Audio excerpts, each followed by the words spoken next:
Well, good afternoon, everybody. Welcome to our Bible study today. I hope you're doing well. And it's good to see those of you in this room. We also welcome those of you that are online today. And so today we're going to do Exodus 15, the Song of Moses, which we did Sunday morning. So do I even need to say anything about it, y'all? We already got it all. But let's look at it. If you remember where we are in the story, Israel has just now been delivered from Egypt. And we pause and get this little interlude in Exodus 15. So, just a reminder from Sunday about the beauty of music in worship. Worship through singing, as I've put this in your outline, this is what I shared Sunday morning. It's a tangible way we can respond to who God is, what He has done, what He is doing, and or what He will do. And music is meaningful, it's emotional, it's spiritual, it should be theological for us as Christians, and it's a beautiful gift from God. We talked about this some on our podcast yesterday with Katie and Luke. One of the things I've wondered about through the years is whether or not I would consider music, those who have the ability to write, sing, perform in a Christian context, whether or not we would even consider it one of the spiritual gifts. You know, I don't know for sure that the spiritual gifts that are listed in the Scripture are exhaustive. You know, it's certainly a pretty a list that kind of goes across the spectrum, but it doesn't technically mention singing or music. But I do think music has a certain giftedness to it. We'll get to you in a minute here, Michael, when I get to questions. One of the things, huh?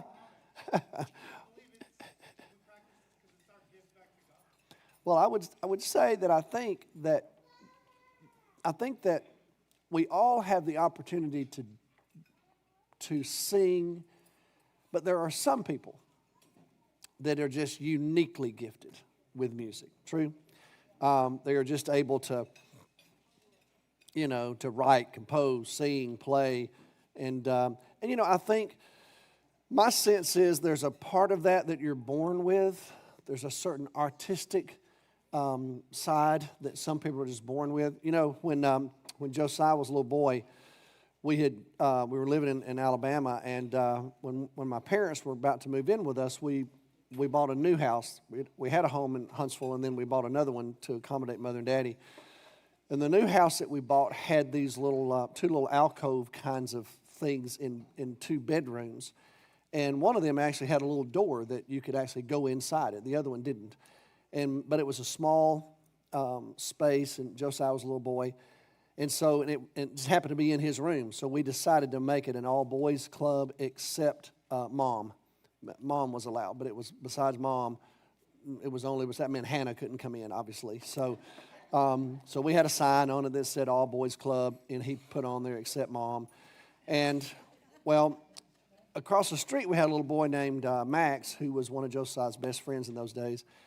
And so the inside of the little alcove thing, whatever you call it, it was sheetrocked but not painted, And so, I don't actually have permission from Cindy to decorate anything that can be seen. However, if it's unseen, then he and I got permission. So we put a few things in there, a couple of Auburn things. I don't remember what all. Well, then finally, he and his little buddy Max decided they wanted to put one of the walls to make it kind of a wall of drawings. And so I said, I think that's a great idea. So we did it. So Josiah and Max were in there drawing and whatever.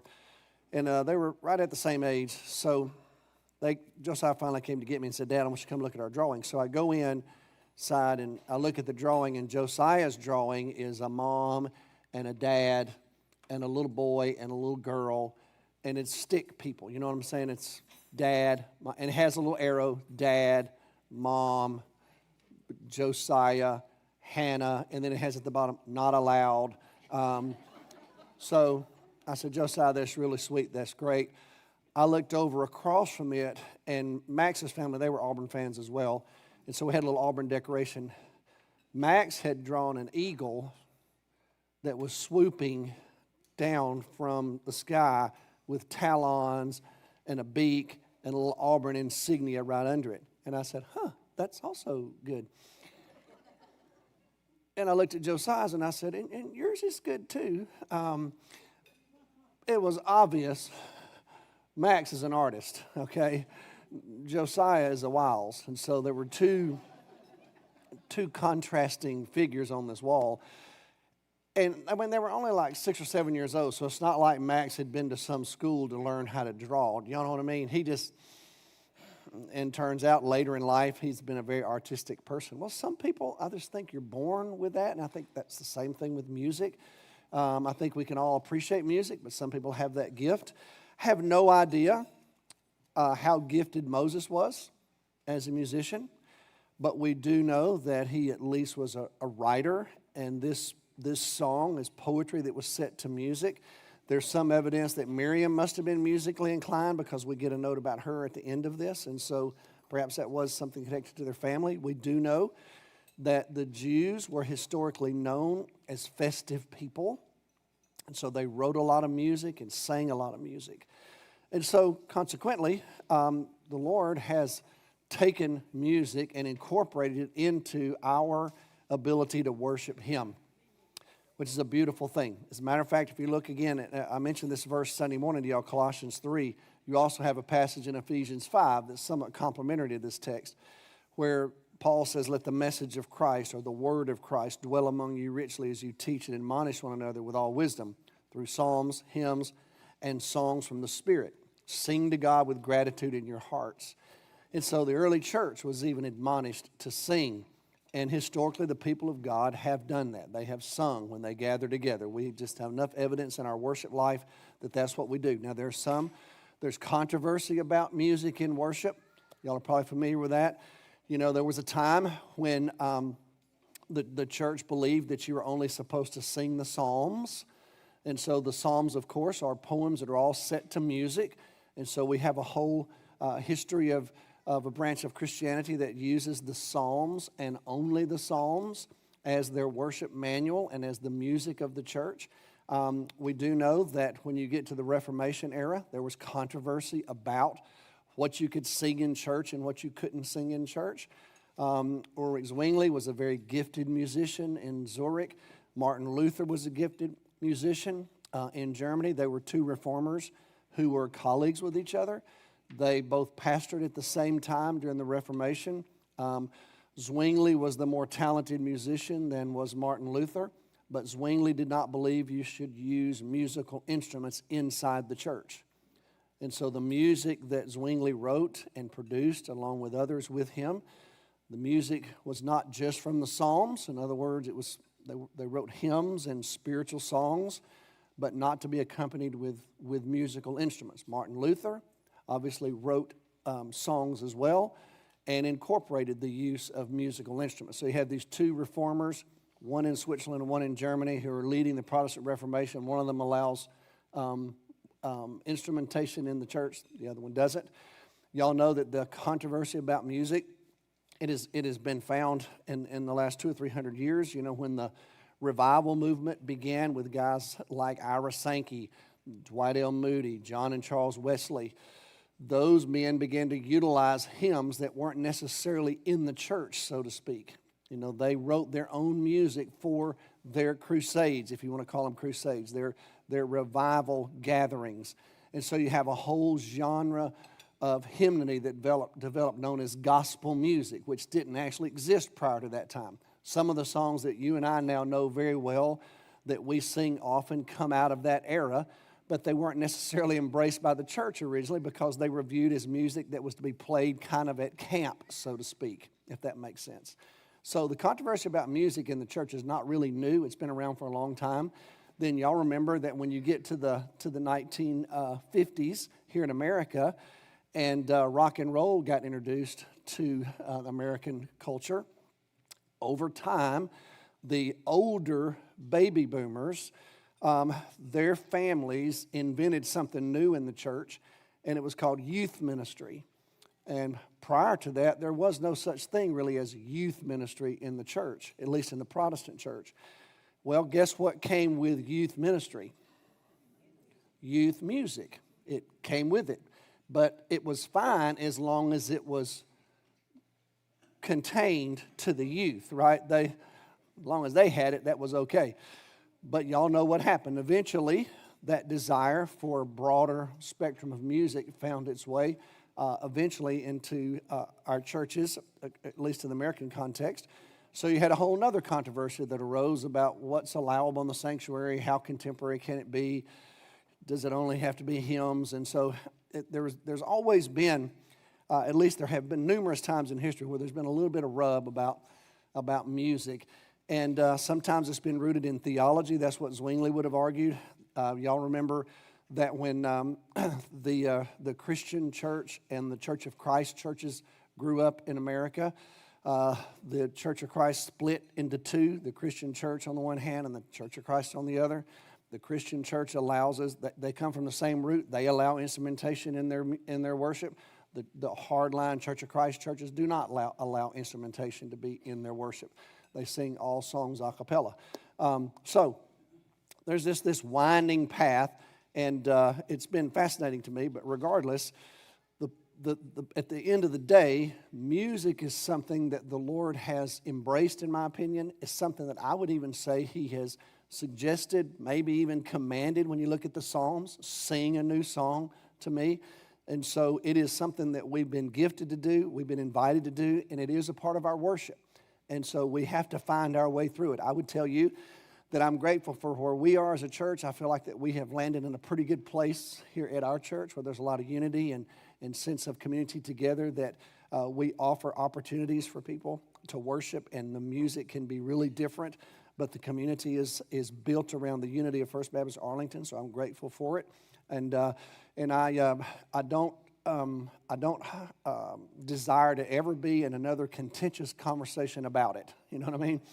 I tell people all the time, when I die and I wake up, here are the things. If I'm moderating a business meeting, when I die and wake up, if I'm moderating a business meeting, or we're talking about coffee, or we're talking about music, or we're talking about air conditioning, I will know I'm in preacher hell. I'll know that I did not make it. I'm going to have to go through a season of cleansing before I can finally get to heaven, because if y'all knew how many conversations I've had about business meetings and about coffee and about air conditioning, about music, you would be shocked at how many of those conversations I've had. So I just like to enjoy it and see the beauty of it and see it just spread across the life of the church in ways that are healthy and conducive to the spirit of worship. So, amen, right? So with that said, you come to Exodus 15 and we have a song. And the reason we know that is because that's what the text says. They sang this song. And it's sometimes called the Song of Moses. Sometimes it's called the Song of Miriam, the Song of Moses and the Song of Miriam. Sometimes it's just called the Song of the Sea. And so let's just look at it, and I want us to read it again today. So look at this text. Then Moses and the Israelites, remember this is right after the Egyptian army, a portion of the army has been destroyed. Then Moses and the Israelites sang this song to the Lord. I will sing to the Lord, for He's highly exalted. Both horse and driver He's hurled into the sea.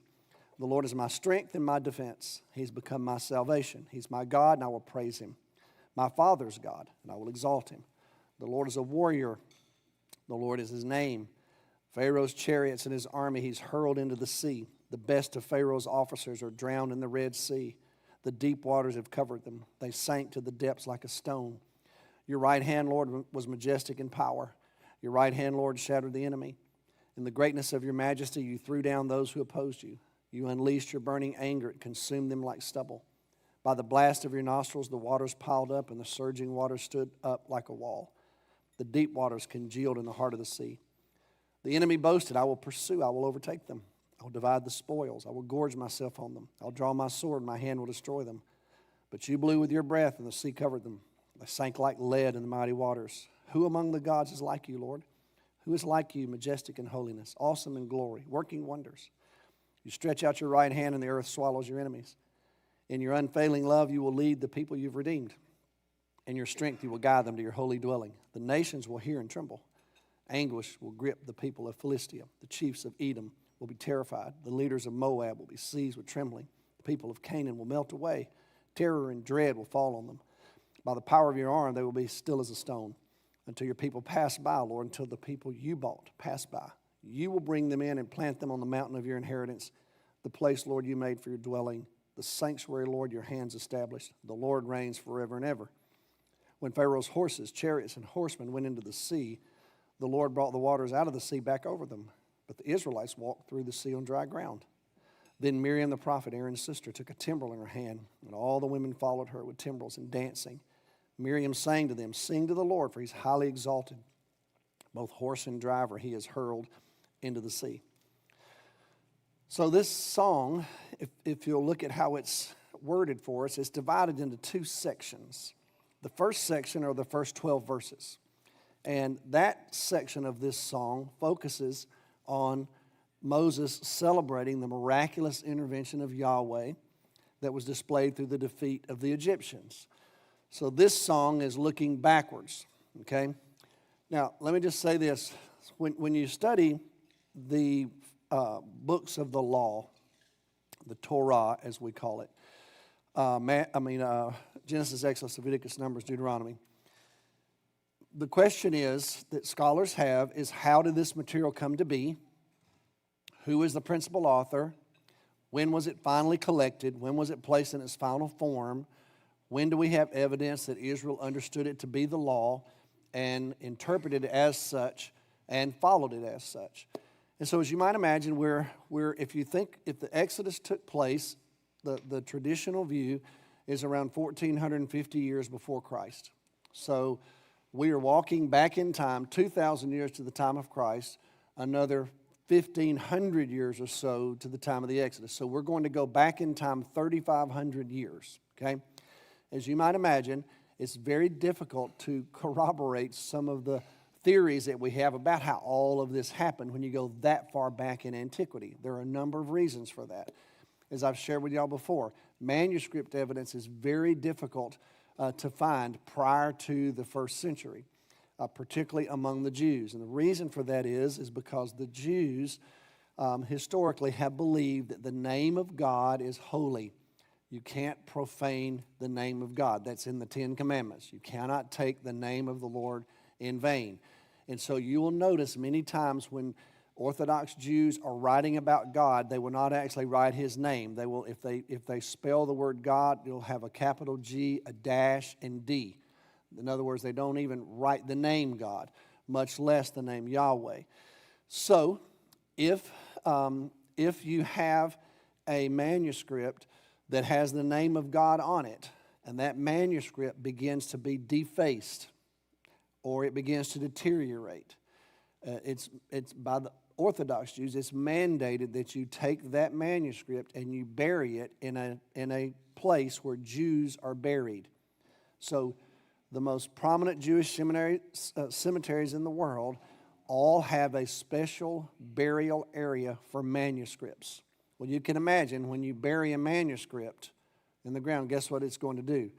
It'll completely disintegrate. So when you look at these ancient texts, it's very difficult to find ancient texts of the Old Testament because they were mostly buried. That's one of the reasons, we've talked about this before, the Masoretes who copied the Hebrew Old Testament for us around the year AD 1000. Those are our most ancient manuscripts of the Old Testament, are so valuable to us. So you can only imagine that if that's the oldest manuscripts we have of books like Genesis and Exodus, written in Hebrew. When the Dead Sea Scrolls were discovered, so the oldest manuscripts we have are around AD 1000. When the Dead Sea Scrolls were discovered, the Qumran community there who lived on the Dead Sea during the first century, we're not really sure why they did this. We don't know if they thought the Romans were going to attack. Who knows why they did it. They rolled up their scrolls really tightly, and they put them in these little canisters, and they hid them in the wall of the caves. Well, believe it or not, that was done around AD 40, 50 or so.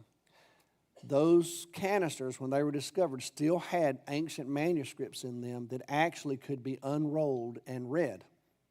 And they were 1,000 years older than the current oldest manuscripts we had. Does that make sense? So you're talking about a revival of biblical scholarship. These scholars all of a sudden were incredibly overjoyed that we had found copies of the Old Testament that skipped 1,000 years in antiquity. And so John Rockefeller Jr. basically financed the oversight of getting those manuscripts collected, cared for, translated, all of that.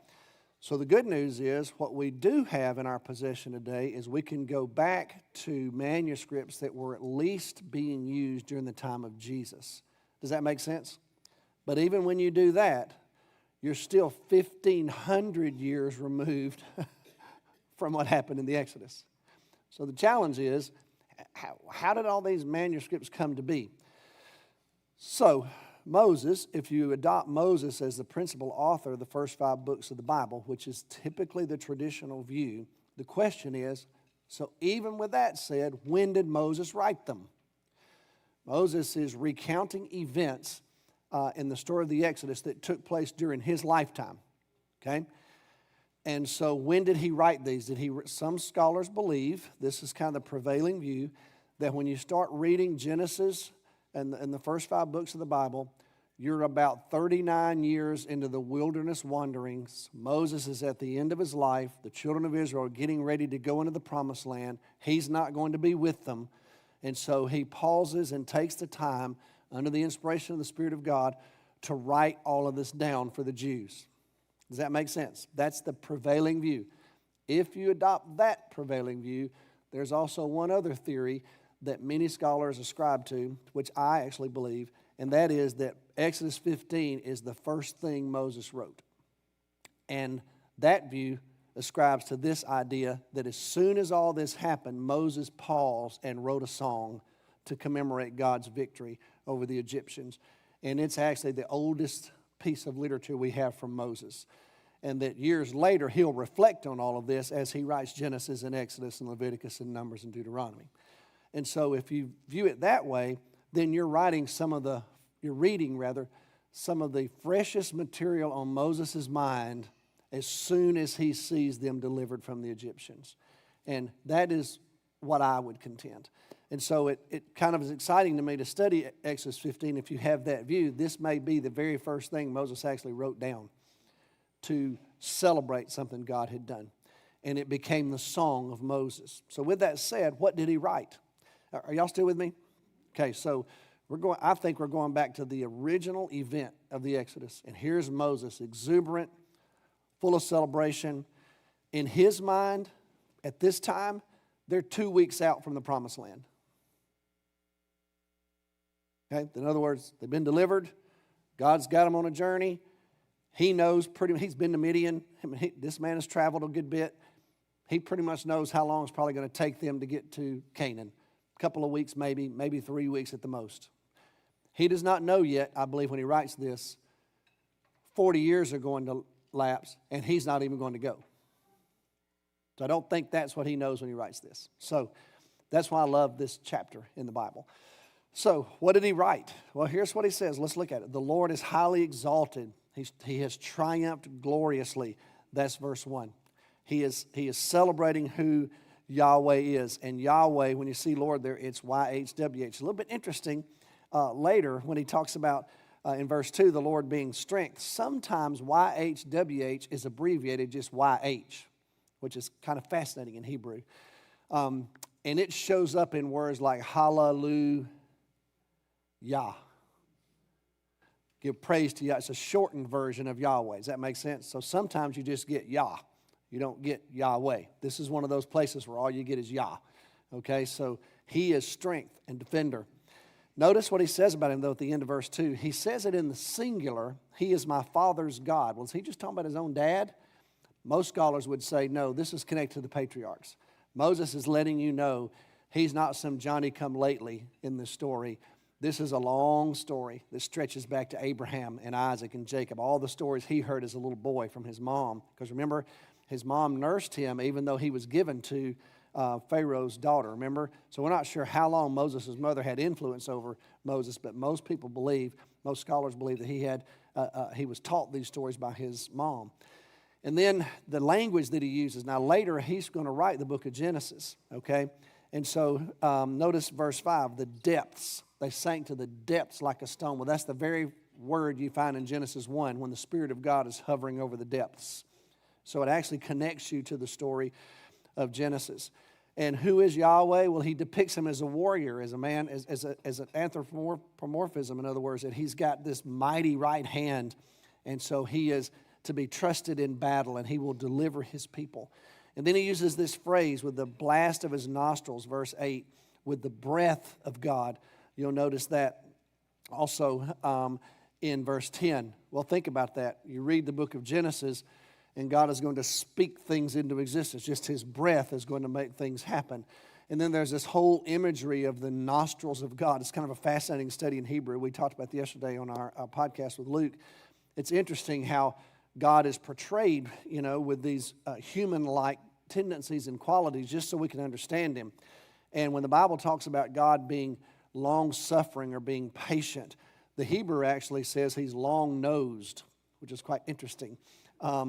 In other words, when you think about short breaths of blasts out of a nostril, that has a sense of being angry, if you will. But a longer breath has a sense of calm. And so the imagery is God is calm, he's patient, he's long-suffering. But in this instance, it was a quick blast of the nostril.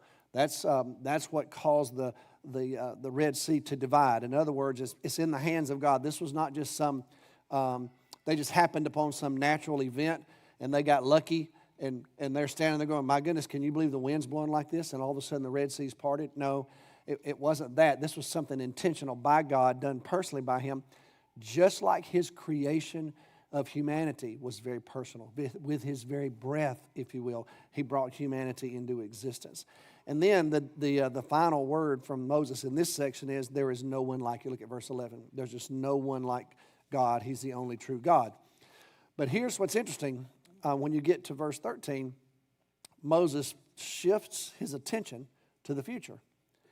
Now, like I said, if this is the first thing Moses wrote, and he's unsure about everything that's in front of him, and he does not yet know that there are going to be 40 years of life, in the wilderness, and that he's not even going to go to the promised land. If you interpret this through the lens of this is the first thing he's written, well, this is a prophetic word from Moses. Moses is peering into the future. As far as he knows, we're three weeks or so away from this, and he basically says we're on our way into the promised land. And so notice how he describes that journey. Look at verse 13. He says, in your unfailing love, you will lead us. Well, that Hebrew word is the word hesed, which is found many times in the Old Testament. And I put it in there for you in your outline. And that word is really hard to put into English because it's just so multifaceted. It's translated in our English Bibles with so many different words: mercy and faithfulness and unending love and covenant love and royal love. It's God's word. It's the word for God's love for his people. And so Moses says that's what God has given to us. It's love that never fails. And notice how God is portrayed. He's the Redeemer in verse 13. You have redeemed us. You have engaged in this activity of rescuing us.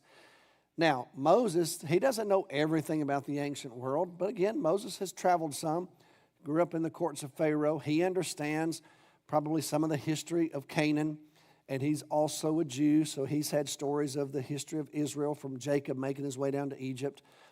But he also knows there are groups of people, there are tribes of people who live in the promised land. However, this has to be what Moses is thinking. How could any of them compare to Egypt?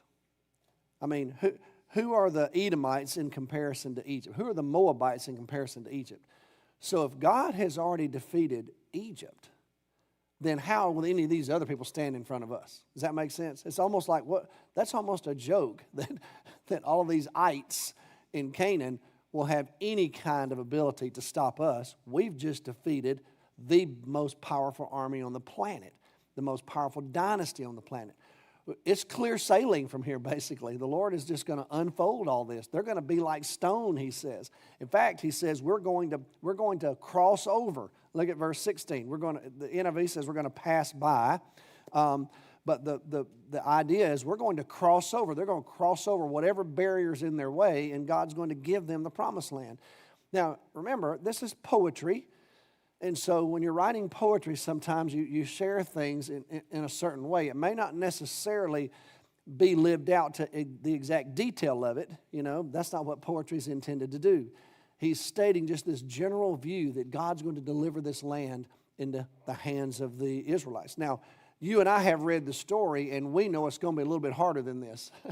They're going to struggle with some of these ites, and ultimately the Philistines, and the Midianites, and the Amalekites. I mean, there's going to be a lot of struggle for Israel to find their way in the promised land. But the point is, God is going to go before them, is what Moses is proclaiming here. And then Moses, remember, he was spoken to by God on a mountain, and God told him, one day you're going to worship me on this mountain. And now Moses has this idea that there's going to be another mountain in Israel's future where God's going to establish his presence. And of course, that's going to be known as Mount Zion or Jerusalem. And that would be the place where God would dwell with his people. And so this poem, this song, on the one hand is a celebration of what's happened. It's also an anticipation of what will happen.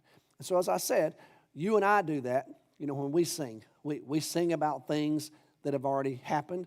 We also sing about things that are in our future. We sing the song when we all get to heaven, right? When the roll is called up yonder. I'm bound for the promised land. But we also sing about things that have happened, amazing grace. It saved a wretch like me, something in the past. So we do the very same thing. That's what Moses is doing in this song, celebrating and anticipating. Then the pause is given in verse 19, just a reminder, this is what happened.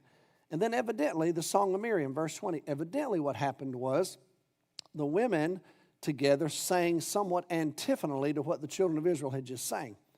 And Miriam led that one. And you'll notice all we get with that song is just the first couple of lines. Evidently what Moses is telling us, they sang this very same song back to each other.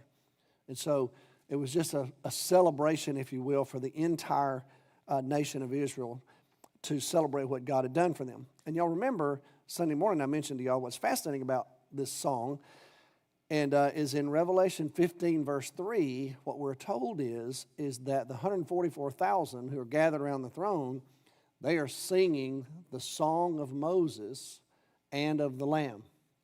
And so this song of redemption evidently is still being sung in glory.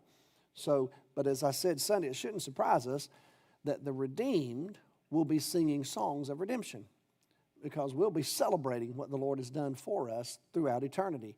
And so the truths of this song are actually going to continue to reverberate throughout eternity. So that's why this song is so meaningful and beautiful. So it's interesting as well because it's a little bit surprising to me. If you don't know the story, you don't really know what's going on. If you're just reading this story, it's pretty heavy narrative. And a lot of stuff is happening. There's a lot of tension. You're facing Pharaoh.